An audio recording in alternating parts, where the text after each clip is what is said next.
none si nibamara kugira guco ko batazaga kureba niba amazu ari mazima nibagaragize ibyo bire. Mu murenge wa Rugarama mu karere ka Burera niho hatujwe abaturage bari basanzwe baba mu birwa biri mu kiyaga cya Burera.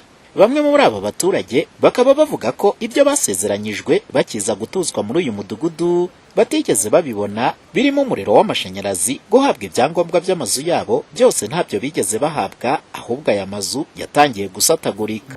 Dore batuzanye batuzana mu mudugudu badukuye mu birwa, ariko noneho kubinaha ibyo baduteganyirije ngo tuzabaho mu mahoro nko muri paradizo, ntabwo ariko byagenze. Batwubakiye amazu agombaga kutugwaho yarasenyutse, ibyumba bimwe abantu twarabihunze nta bakibiraramo ngo bitabagwaho, nugusanga ababyeyi bari kurarana n'abana kubwo gutinya kuja mu byumba bimwe byangiritse. None si nibamara kugira guco ko batazaga kureba niba amazu ari mazima nibagaragize ibyo bireko nibimara kubihombora bazongera bubaka ubundi busha.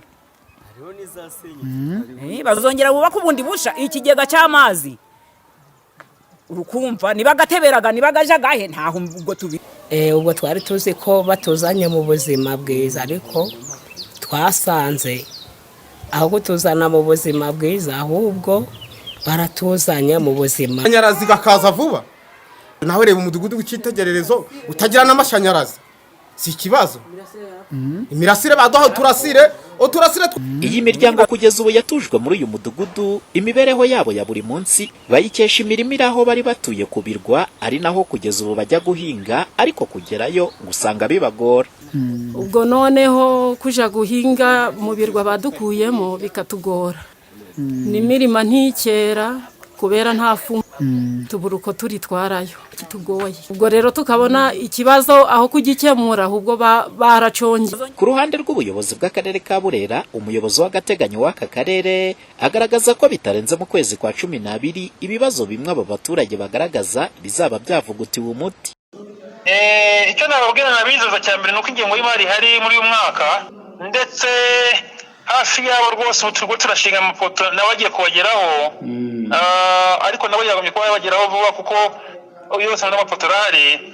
Twabizeza ko rwose uyu mwaka w'ingengo y'imari uyu turimo si n'umwaka wose, si impera yawo rwose, muri bitarenze kwa 12 bishobotse yabageze kuko byose birateganijwe. Muri rusange imyaka 7 irihiritse aba baturage batujwe muri uyu mudugudu utagira umuriro w'amashanyarazi, yewe n'amazu batujwemo yatangiye gusatagurika. Umuhoza Honore, Flash TV, mu karere ka Burera mu majyaruguru y'u Rwanda.